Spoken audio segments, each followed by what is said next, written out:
Black Ops 6 Zombies has been out for a few days now, and after completing both Easter eggs, completing Prestige 1 entirely in zombies, and starting to get some of the opal weapon camos, I think I've played enough to have a pretty good idea in my mind of what I think of the game.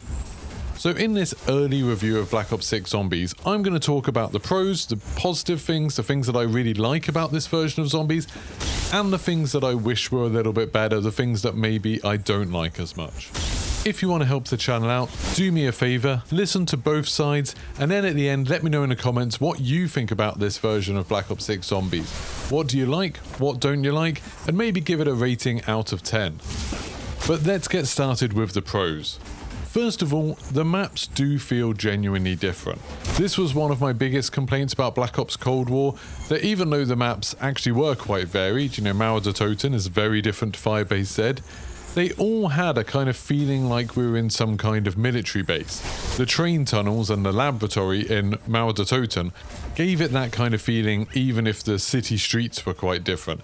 It just all felt a little bit samey, and then that wasn't helped by the Outbreak Easter egg having the silo in it, and that also being a military base. In Black Ops 6, we've only got 2 maps so far, but that's twice as many maps as we had at launch for Black Ops Cold War, and both the maps, to me, feel really interesting. There is still a touch of that military base feel with Terminus. You are still running around a lot of concrete bunkers and laboratories and things like that, but at least you do have the sea and the islands and going around on a little boat. I think that's super fun. Even just the fact that it's raining outside, the fact that you're playing in a storm, I think is pretty cool. As far as I remember, water hasn't really been a huge part of Zombies for a while, so that makes the map feel different in itself, that you do often end up getting in the water or fighting around the water. The entire last boss fight ends up taking place out over the water. And then Liberty Falls does feel quite refreshing. It's a lot brighter, obviously, even after they've toned it down a little bit from what we saw at COD Next. And it's, a typical small American town. There's an interesting little bowling alley to go around. There's a bank and you can break into the bank vault. The church and the graveyard are kind of cool, especially with the Dark Ether inside the church.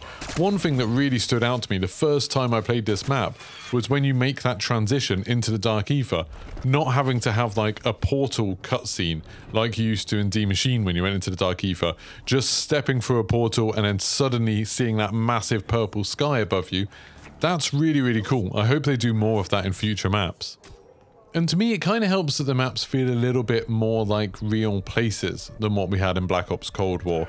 So although there are lots of little side Easter eggs and there's lots of things that are designed just for the main quest, and obviously there's lots of kind of quirkiness that's a little bit larger than life, it still does feel a little bit more lived in. There's a story behind these places, and there's a lot of environmental storytelling, kind of giving you hints about how these places got in the state that they did.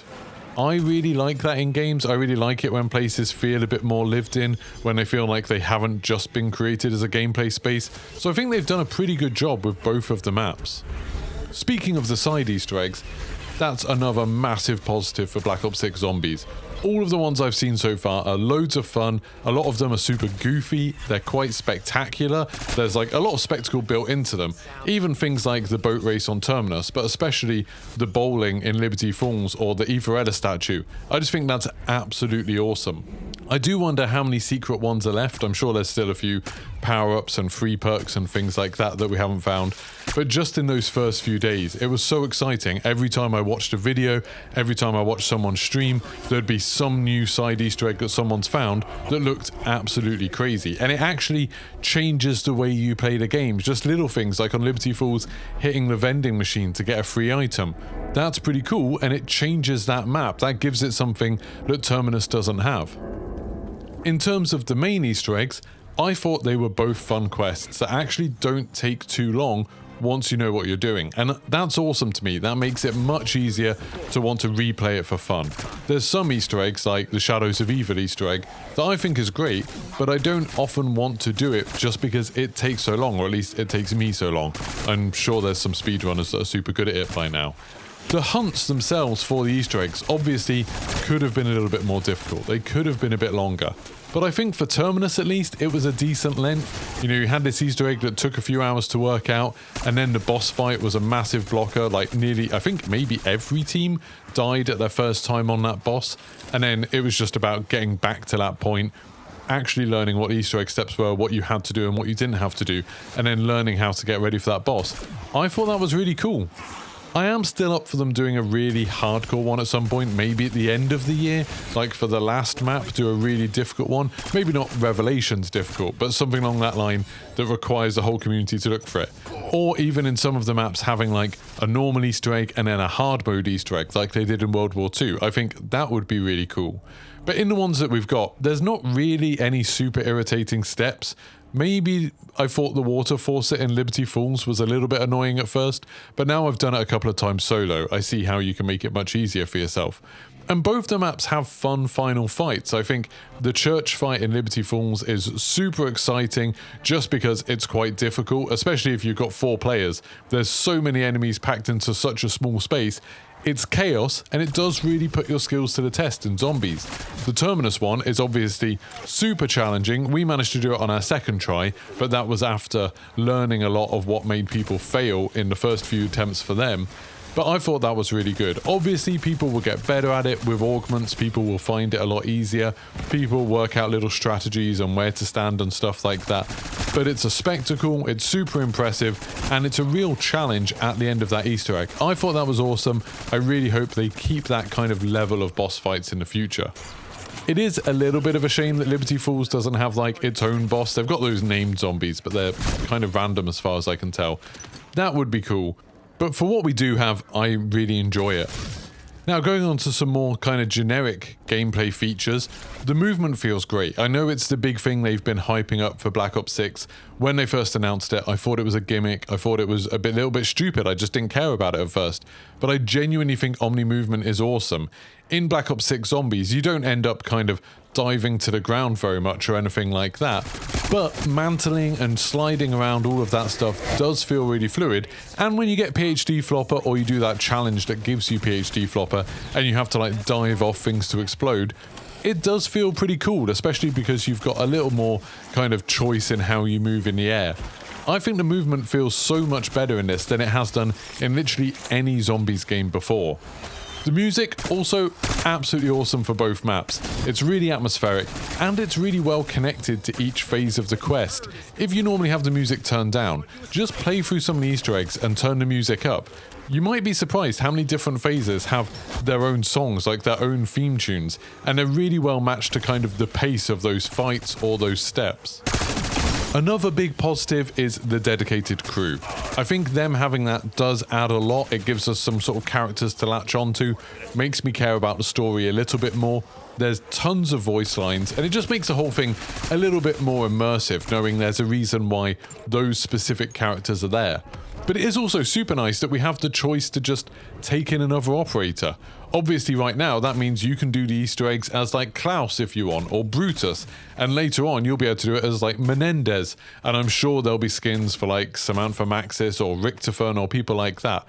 I think that's really cool. I like the fact that they've kind of given us the best of both worlds, where it's like, these are the specific operators that are meant to be in this quest, and then all the other operators, it's just entirely up to you.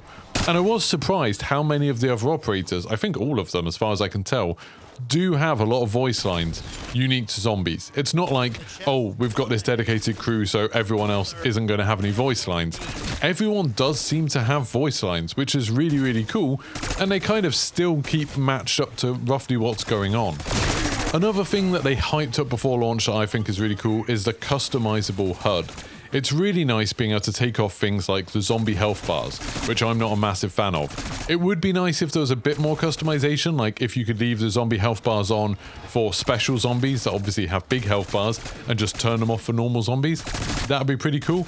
And it would maybe be nice if you could switch between things really, really quickly, because sometimes there's like a certain step where I want the HUD on, and then sometimes I just want to take some screenshots or record a little bit of video with nothing. It'd be nice if I could just go into the quick settings and then immediately turn off all the HUD. Maybe I can do that and I haven't found it. Let me know in the comments if you can just go into the quick settings in the menu and add an option in there that turns off the entire HUD and then turns it back on again.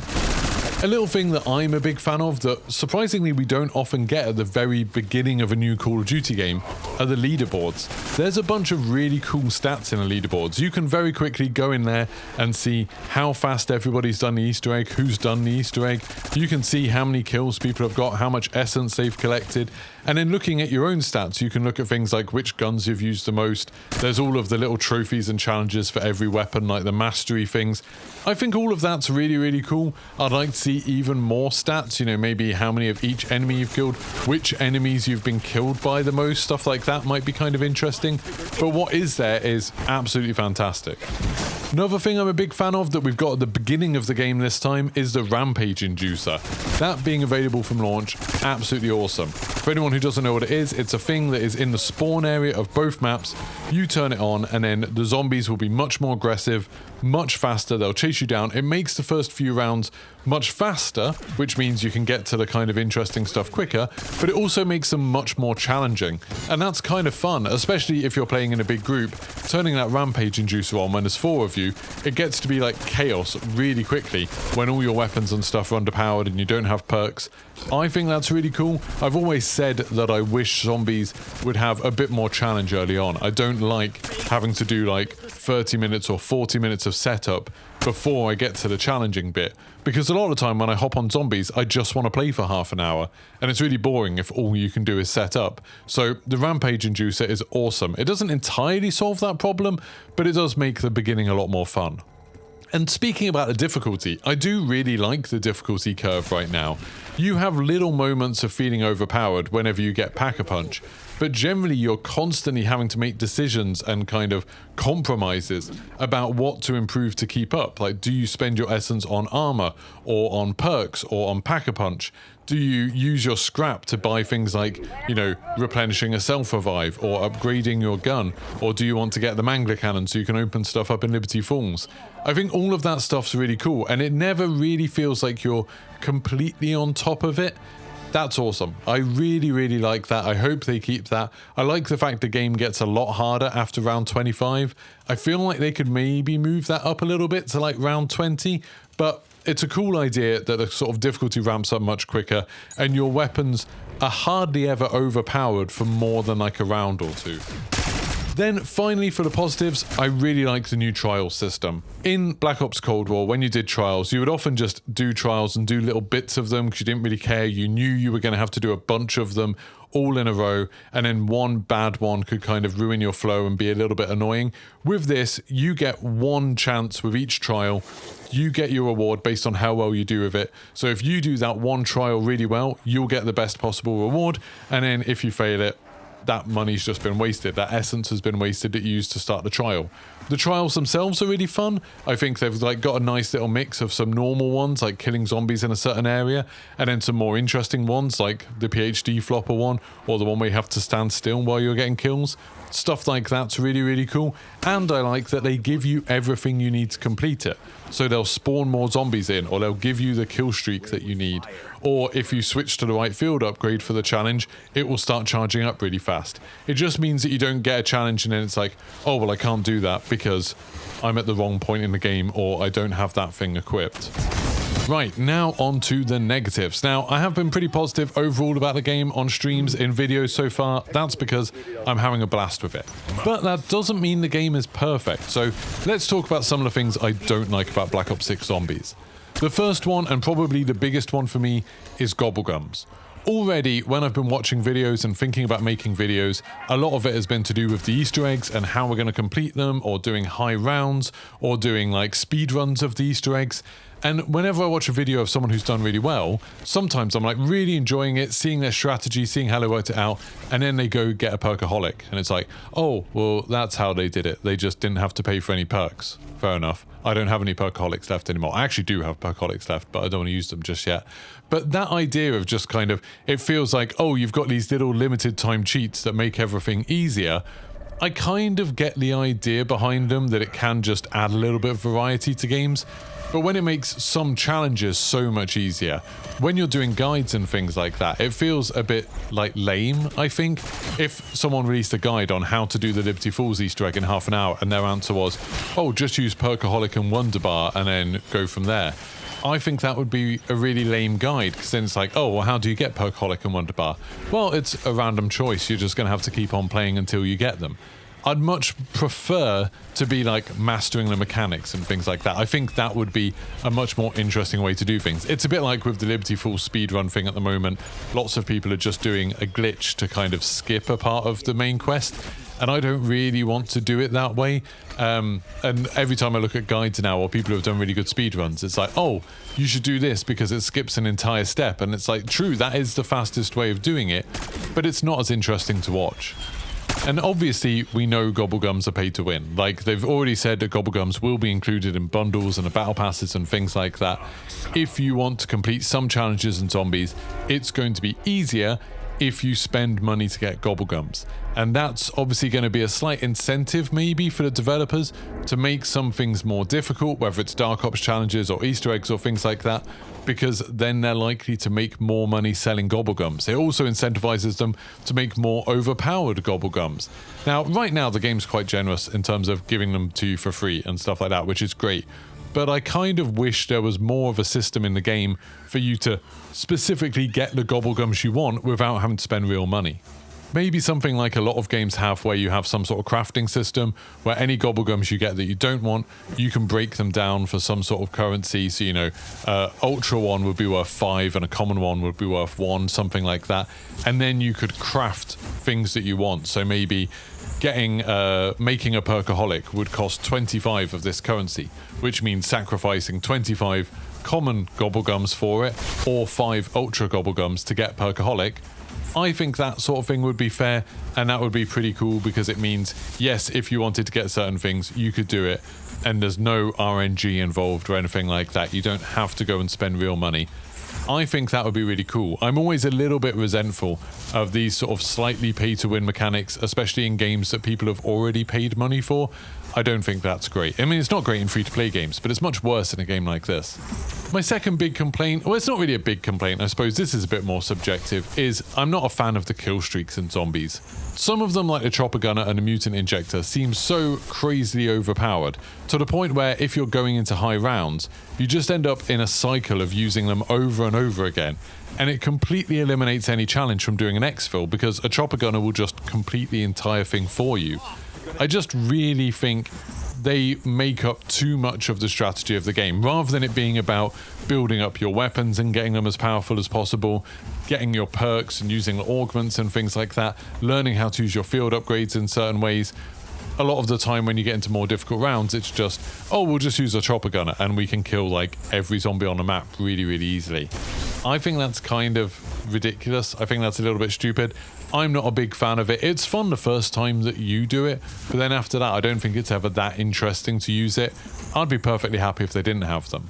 I have also heard, and I'm not sure how true this is, that it affects the design of the zombies maps as well, that they're never going to do an entire zombies map that's underground, for example, because then the chopper gunners couldn't be used, and the artillery couldn't be used, and the Hellstorm missile couldn't be used.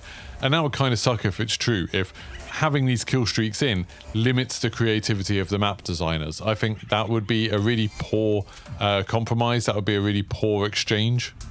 Carrying on with subjective complaints, I also wish there was a lot more horror in the zombies. Terminus is still pretty light, despite being in a storm and being in this like abandoned prison island, and it's got, well, abandoned very recently, and having the big scary biolab underneath. It never feels that scary. There's that side Easter egg where you jump in the lift and then it all breaks and stuff.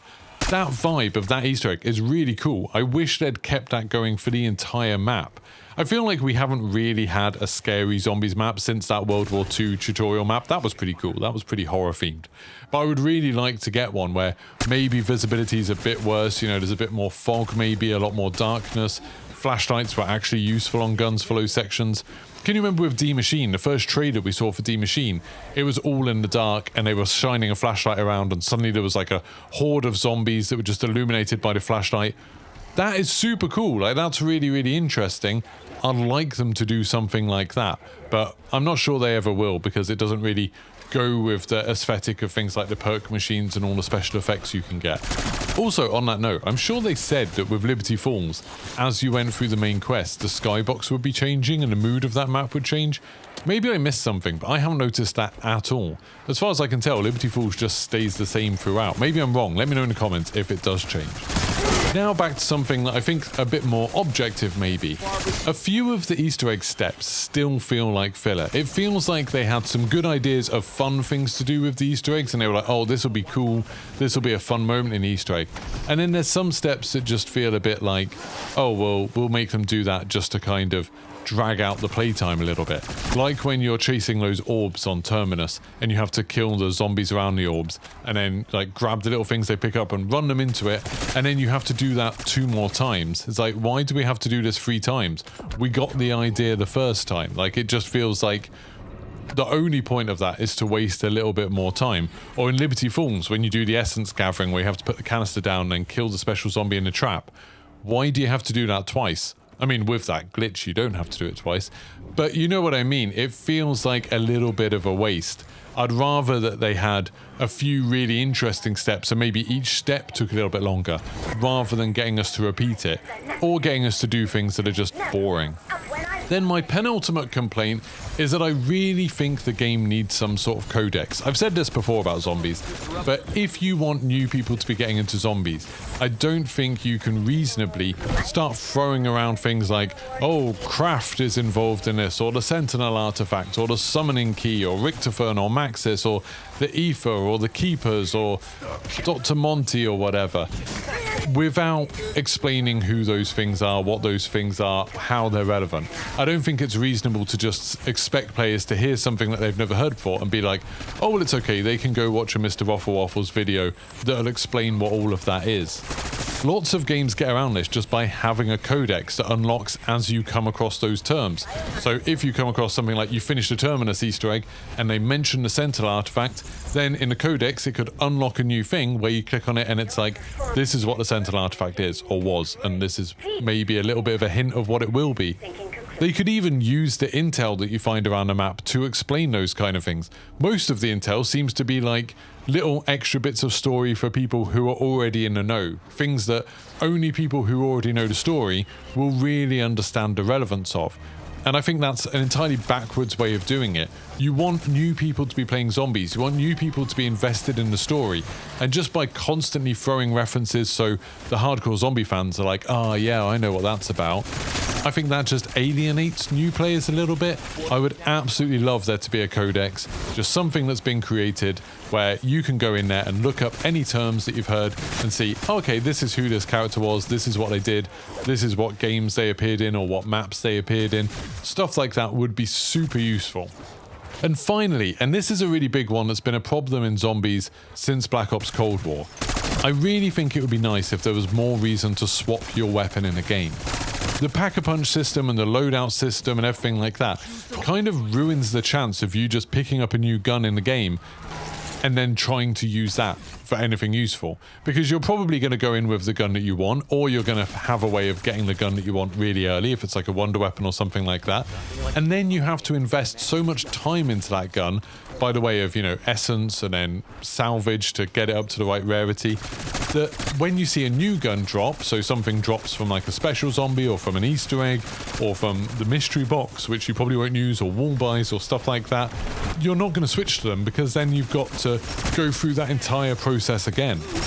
Personally, I would love it if they just completely got rid of the loadout system, or had that system they have now where like you can set up what your guns are like if you find them in the game, so you can set the attachments and stuff you want, and then if you find them in the game, that's what attachments they'll have. That's absolutely fine, but not have you take whatever gun you want into the map to make the wall buys in the mystery box more important, and then have a system where you can transfer Pack-a-Punch level or rarity onto new guns. So if you maybe have some sort of special Pack-a-Punch machine where you put a gun in and then you put a second gun in, and that takes the Pack-a-Punch off the first gun. It destroys the first gun, but then it adds the Pack-a-Punch onto the next one. And maybe costs a little bit of money, costs a little bit of a fee, but would be much cheaper than doing the entire Pack-a-Punch process from scratch. I think that would be awesome, and it would encourage me towards the end of a game to try new weapons, to pick up something new, to see if something else dropped and be like, oh yeah, actually that would be useful now. I want to change my strategy up. That would be really cool. Anyway, that's my thoughts on Black Ops Zombies. I know I said quite a lot of negative stuff, but to be honest, it's all stuff that's like, this would be even better if. I'm having an absolute blast with the game. I've been enjoying zombies. I've been enjoying multiplayer. We just started streaming that today. It's really cool. I would say as a Call of Duty Zombies game, I can't really think of a game that I prefer to this. And that's not to say, oh, this is the best Call of Duty Zombies ever. We've only had 2 maps so far. We'll have to see where it goes. I still love Black Ops 4 Zombies. I really loved the Chaos maps. I thought super creative, super interesting. I'm hoping that we'll get some of that creativity in these maps. I kind of want some wackier and goofier maps. I think that would be really cool. And obviously we don't have the kind of sheer amount of content that we used to get in games like Black Ops 3 and 4. But in terms of the core mechanics and how the game's set up, this feels really good to play, and I'm excited to carry on playing it across the year, which is an awesome thing to say. So yeah, I'd put it at like maybe like an 8 out of 10 right now. That's where I'd put it. Let me know in the comments how you would rate this game. Give it a rating out of 10. Say what you like about it, what you don't like about it, and I'll make sure to read through them all. And I might even pick out some of the best ones if a lot of people do it, and then make another video kind of sharing viewers' thoughts on this game so far. I think that'd be really interesting. So don't forget to like and subscribe, and I'll see you for the next one. Goodbye.